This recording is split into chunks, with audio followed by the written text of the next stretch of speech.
నమస్కారాలు.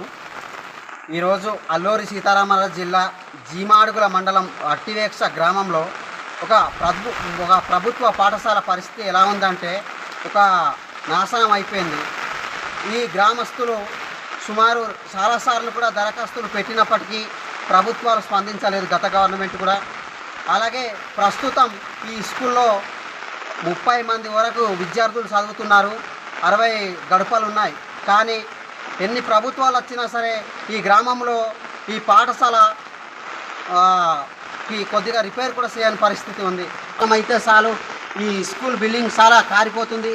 అందుకే విద్యాశాఖ మంత్రి వర్యులు కూడా ఆలోచన చేసి వట్టివేక్షలో ఒక భవనం నిర్మించి విద్యార్థులకి మంచి చదువు అందిస్తారని, నాణ్యమైన చదువు అందిస్తారని విద్యాశాఖ మంత్రి నారా లోకేష్ బాబు గారు కూడా మేము మనస్ఫూర్తిగా కోరుకుంటున్నాము.